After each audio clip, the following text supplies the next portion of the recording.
In its summer 2010 issue, the Journal of Palestine Studies published an article by Professor Lawrence Davidson on President Harry Truman and the establishment of Israel.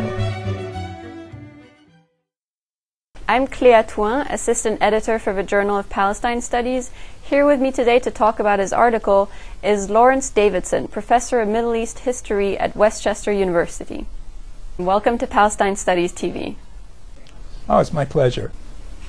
Professor Davidson, what is it about American national politics that allows Zionists to have such influence?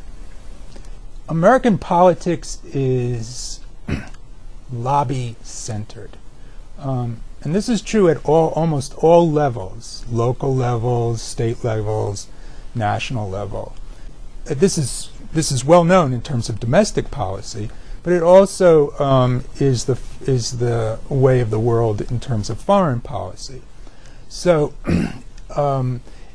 so essentially, if there's a part of the world that you have a domestic interest group particularly focused on, Cuba for the Cuban refugees, and of course the Zionists and the Christian fundamentalists in terms of the Middle East, if you've got these very well financed and organized special interests, they will have the capacity to organize and essentially shape foreign policy through their influence in Congress, etc., and the political parties, and make policy, make national policy reflect their parochial interests rather than any abstract or sort of ideal national interest.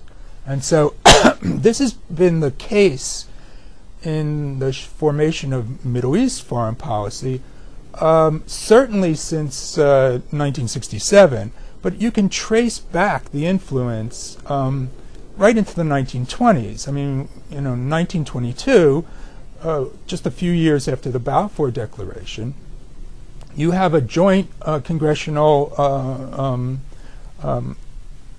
resolution supporting the Balfour Declaration.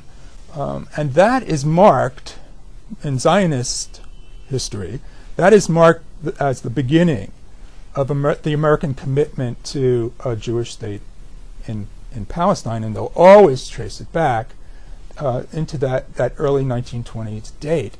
And to some extent, they're quite accurate. They've been building that influence from the early 1920s on. And in the development of this influence, what made Harry Truman's administration so important? Up until Harry Truman's time, the presidency sort of stood outside of that. So, for instance, in the 1930s, when you had rioting in Palestine, the Zionists would go to whoever the president was, Harding or Hoover or whatever, and they would say, "We want you to put pressure on the British to step on the Arabs and not the Zionists. In other words, we want you to take sides and pressure the British through taking sides." And the president would always say, "No, we don't want, this is a British affair, it's British territory, and we don't want to alienate our ally." So up until, and even with Roosevelt understood the need to finesse domestic pressures and the pressures coming from the Arabs because you needed their resources, and you had to work with the British, etc., etc. So he had a statesman's sort of like top-down view of this thing. But Harry Truman didn't do that. Harry Truman was the first president that essentially carried the congressional attitude that Palestine is essentially a domestic political issue over into the presidency. Now the Zionists had the influence in the Congress, the political parties, and the presidency. Harry Truman is the tripping point for that. What could possibly break the influence of the Israel lobby in Washington, and what is the probability of that happening anytime soon? If you want to change policy, what you have to do is compete at this special interest level, all right? And that's what's kind of starting, all right? So you saw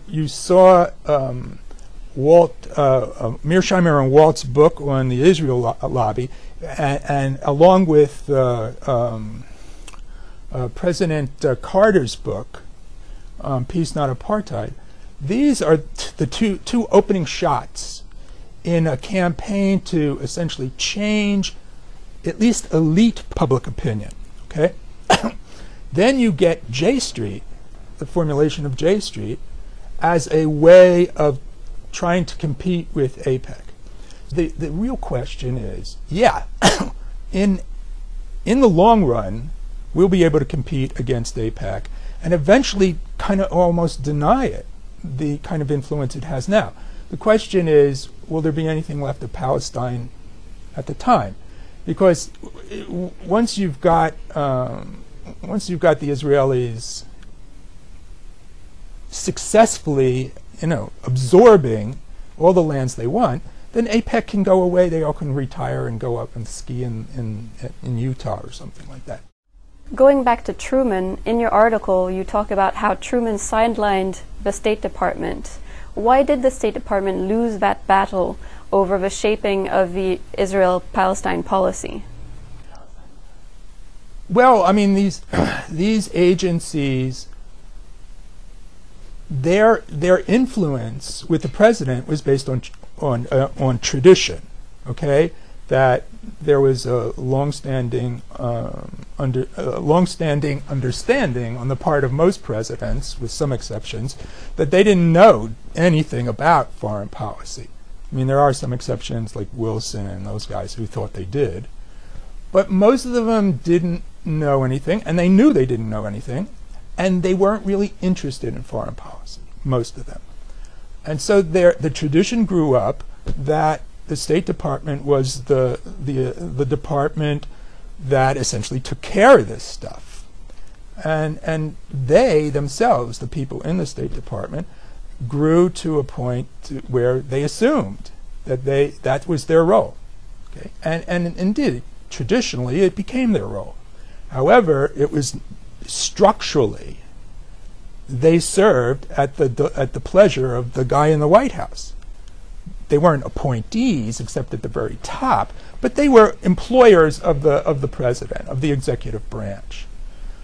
So if you get someone like Wilson or Truman, who is at once thinks they know a lot about something, and is of the type of personality that doesn't want to hear what he doesn't want to hear, then you're working on a potential clash there.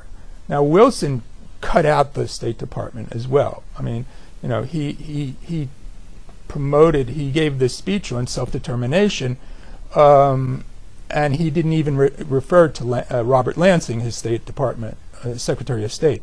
And afterwards, Lansing said, you apply the theme of self-determination around the world, including in Europe, and it's just a formula for disaster, formula for war, et cetera, et cetera. But Wilson was ideologically driven, and he didn't care what Lansing thought, and he just sort of cut him out. The same thing with Truman. Truman has a class bias against the elites. He thinks the State Department is full of elites, striped pants boys.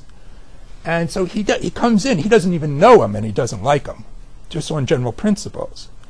He's insecure, and the way he overcomes that insecurity is taking a very hard line, I'm the boss, you do what I tell you kind of thing. And that translates to the buck stops here, all right? And when it comes to Palestine, he thinks he knows everything, right?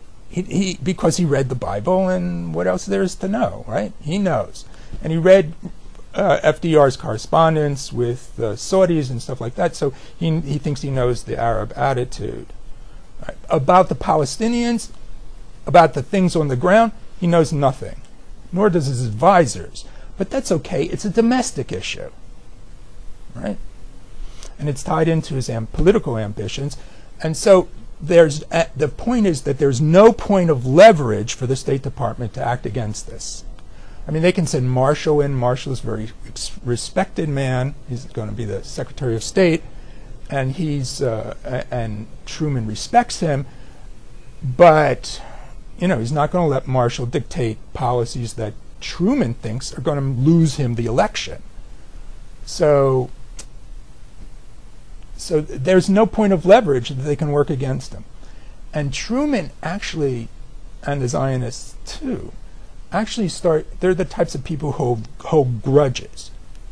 So the people like Henderson, the head of the Near East and African Division, who worked very diligently pushing what he considers to be the best policy for the United States. I mean, ultimately he'll accede to the president, but he's going to push what he thinks, what he knows. Truman takes homage at this, and afterwards they will essentially get him out. They'll punish him. They'll send him to India or something like that. Right? So these guys are. Truman is a gruff, aggressive, insecure, biased kind of guy, and if you stand against him, he's going to hold a grudge. And how else is Truman's legacy still with us?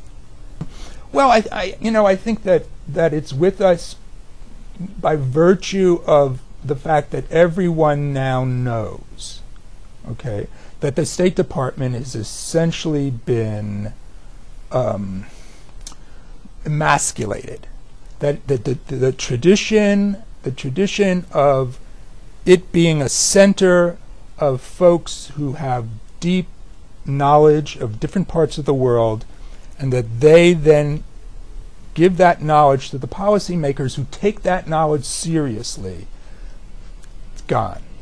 They still have plenty of people who know a lot, but I cannot imagine myself, and some of my students who want to go into the Foreign Service, I also always tell them, you can do this, but I cannot imagine a more frustrating job than being a middle echelon player in the State Department or even in the security, the intelligence agencies, because you develop all of this knowledge, this insight, the languages, the culture, all of that stuff about a particular area, and then you give your advice, you write your reports, and if it doesn't fit in to some domestic political ideological angle that's working now amongst the Congress or the political parties, I mean, they just trash it.